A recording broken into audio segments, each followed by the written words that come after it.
আসসালামু আলাইকুম, সবাই কেমন আছেন? আলহামদুলিল্লাহ আমরা সবাই ভালো আছি।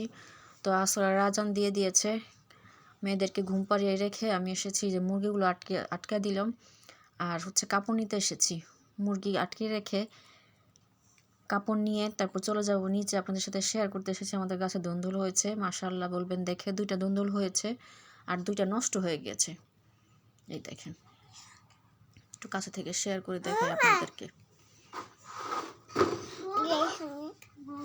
এই দেখেন, আমাদের বাবা কচু লাগিয়েছিল, সেটা হচ্ছে আস্তে আস্তে একটু একটু করে।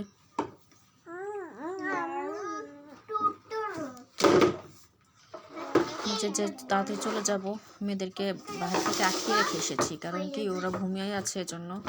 আবার উঠে যদি আমাকে না দেখতে পায় ওরা কান্নাকাটি করে দিবে। তো 2 দিন আমি ক্যামেরা অন করতে পারিনি কাজের জন্য।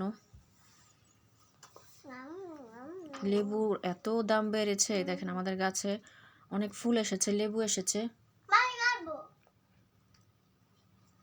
কিন্তু এগুলো বড় হতে হতে রোজা শেষ হয়ে যাবে। রোজার মধ্যে লেবু শসার এত দাম, ধরাই যায় না, ধরা ছোঁয়ার বাইরে। এটা খাওয়ার মতো হয়ে গেছে, আমি এটা ছিঁড়ে নিব।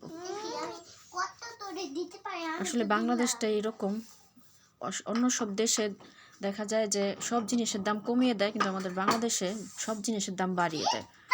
মানুষ যে সারাদিন পর ইফতার করে কিছু খাবে সেটা আর খেতে পারে না। দেখা যায় অনেক মানুষের কিন্তু সামর্থ্যের মধ্যে হয় না সব এত দাম দিয়ে কিনে খাওয়ার।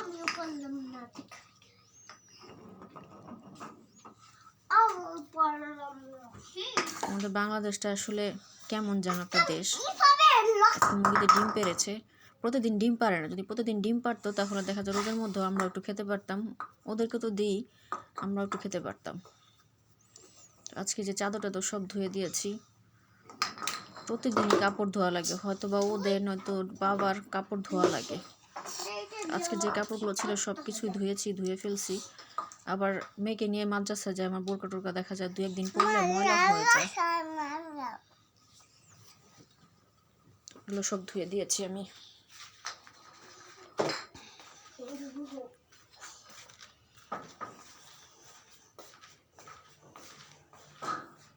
আমি এখন নিয়ে যাব একটু পুদিনা পাতা। পুদিনা পাতারও এত দাম, অল্প একটু জিনিস তাও অনেক দাম। তো বাবা আগে এগুলো লাগিয়ে রাখে যাতে রোজার মধ্যে একটু খেতে পারি। আমি এখান থেকে একটু নিয়ে যাব, একটু হলে আমার হয়ে যাবে। দেখা যায় মেয়েরা তো এমনি তো আর খাওয়া হয় না, মূল দিয়ে একটু হলেই হয়ে যায়। আজকে একটু বড়া বানাবো, ওই বড়ার মধ্যে আমি একটু দেবো, এতটুকু হয়ে যাবে আমার। একটু বৃষ্টি হলে আর একটু ভালো হতো, পাতা আরো সুন্দরও হবে। তাড়াতাড়ি করে নিচে চলে যায়, নামাজ শেষ করে আবার ইফতার ভাজতে হবে, কারণ গ্যাস থাকে না। ইফতার সময়টুকু গ্যাস থাকে না, ইফতার ভাজা যায় না, অনেক কষ্ট করে ভাজতে হয়। কালকে আমার সবগুলো ইফতার নষ্ট হয়ে গেছে, ওরকম ভাজা হয় না। তো তাড়াতাড়ি নামাজ পড়ে আমি ইফতার ভাজা শুরু করে দেব।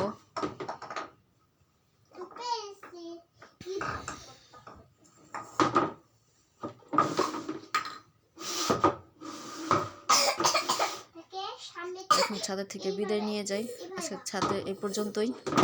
তো নিচে যে আপনাদের সাথে আবার শেয়ার করব আমি আজকে কী কী ইফতার বানাবো আর কীভাবে আমরা ইফতার করি, মেয়ে আর আমরা মিলে কীভাবে ইফতার খাই সেটা শেয়ার করবো আপনাদের সাথে। তো এই যে আমি এখন মেয়েদেরকে প্লেট গুছিয়ে দিব, শরবত গুলানো হয়ে গেছে। আর যে মেয়েদেরকে প্লেট সাজিয়ে দিব, ওরা প্লেট সাজিয়ে দিলে ওরা খুব খুশি হয়ে যায় দেখে। ছোট মানুষ তো, হ্যাঁ, এগুলো দেখলে ওরা ভালো লাগে, ওদের খেতেও আগ্রহ হয়। তো এই প্লেট দুটো আমার খাওয়াতে বোন দিয়েছিল যখন আমার ছোটো মেয়ে হয়েছিল, কোনো ড্রেস না দিয়ে প্লেট দিয়েছিল, বলেছে যখন খাবে আমার কথা মনে করবে। তো আপা, তুমি যদি দেখে থাকো এই ভিডিও, দেখো তোমার ভাগ্নিরা তোমার দেওয়া প্লেটে ইফতার করছে।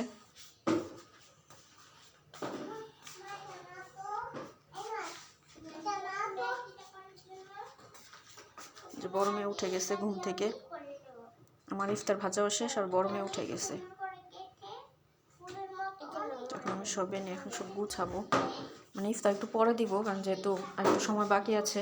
তো এগুলো নিয়ে আমি রেডি করি, আর ইফতার পরে দিয়ে দিব প্লেটে, কারণ ঠান্ডা হয়ে গেলে ওটা খেতে ভালো লাগবে না, গরম গরম খেতে ভালো লাগে। ভেজে আমি চুলার নিচে দিয়ে রেখেছি যাতে ঠান্ডা না হয়।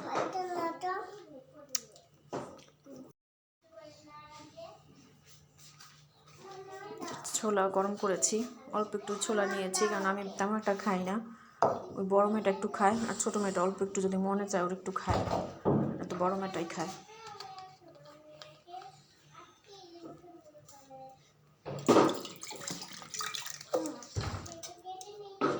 যে আমি ইফতার কী ভেজেছি, আলুর চপ, চিকেন রোল আর হচ্ছে পেঁয়াজু। এই আমাদের ইফতার আজকের। তো এখন এগুলো রেখে দিব, আর একটু পরে আমি ওদের প্লেট সাজাবো, কারণ যেহেতু সময় বাকি আছে এখনও, পরে আমি ওদেরকে প্লেট সাজিয়ে দিব। সব গুছিয়ে রাখলাম, এখন ঠান্ডা হয়ে যায়। চুলা জ্বালিয়ে রেখেছি।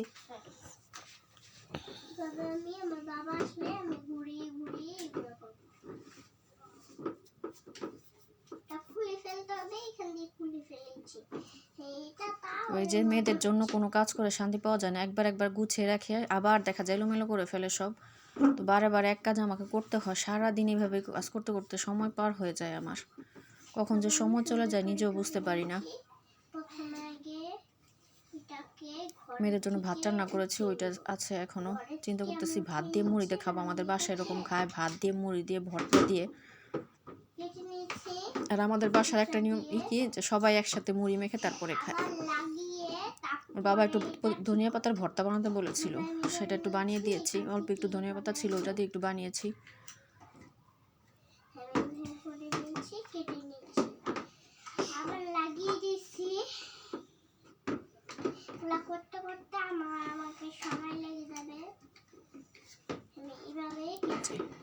ইফতার শেষে, রান্না শেষে সব চুলা টুলা আমি সিং সব ক্লিন করি। একবার রান্নার শেষে সব ক্লিন করি, আবার ইফতার শেষে আবারও ক্লিন করতে হয়। এভাবে দেখা যায় কি কিছু সময়ও চলে যায়। এভাবে গুছিয়ে না রাখলে আমার ভালো লাগে না, আসলে নিজেরও কাজ করতে ভালো লাগে না।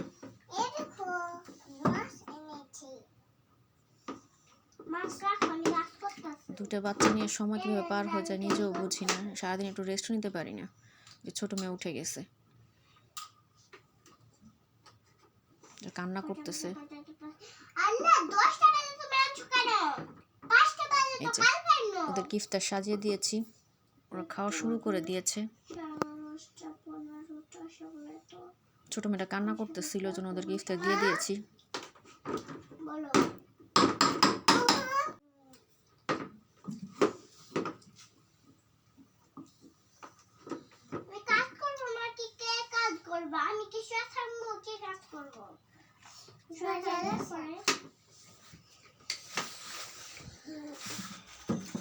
তো এই যে আমি নামাজ পড়ে তারপরে মুড়ি মাখিয়েছি।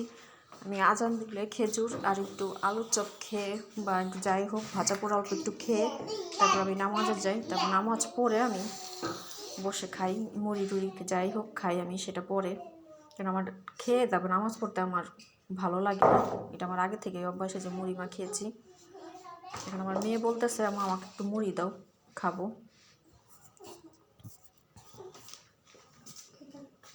এই যে আমাকে মুড়ি দিয়েছি। ছোটো মেয়ে না এখনও খায়নি, ওটা ওই মেয়ে আছে এখনও খায়নি, আজকেও খেতে চাচ্ছে না। ঘুম থেকে উঠেছে তো অথবা ভালো লাগতেছে না।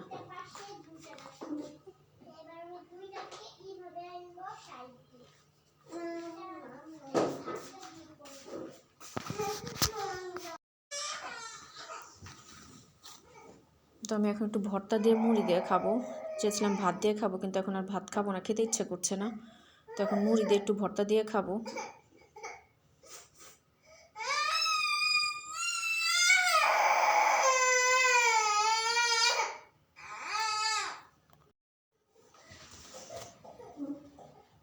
তো যে ভর্তা দিয়ে মাখিয়ে নিয়েছি।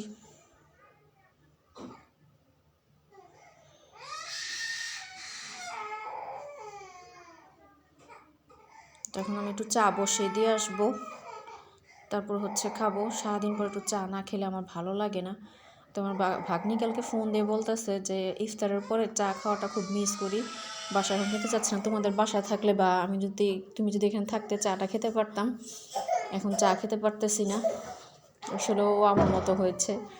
তো বড় ভাগ্নি আমাদেরকে চা খোর বলে চেতায়, যে চা না খেলে তোমাদের ভালোই লাগে না। ভাগ্নি বলতে আমার ননাসের দুটো মেয়ে, ওরা খুব ফ্রেন্ডলি, আমার সাথে মিশে, সব ধরনের মজা আমরা করি। দেখা যায় মামি ভাগ্নি সম্পর্ক না, একটা ফ্রেন্ডের মতো সম্পর্ক, দুষ্টুমি সব রকমই ফাজলামি আমরা করে থাকি। তো আমাদেরকে দুজনকে ওরা চা খোর বলে, বড়টা আমাদেরকে চা খোর বলে, ছোটোটাকে আর আমাকে। তো আমাদের ভিডিওটা আজকে কেমন লেগেছে অবশ্যই কমেন্টে জানাবেন। যারা আমার চ্যানেলটা সাবস্ক্রাইব করেনি প্লিজ দয়া করে সাবস্ক্রাইব করে দিবেন। নতুন নতুন ভিডিও পেতে লাইক কমেন্ট শেয়ার করবেন, আমাদের জন্য দোয়া করবেন। আল্লাহ হাফেজ, আসসালামু আলাইকুম।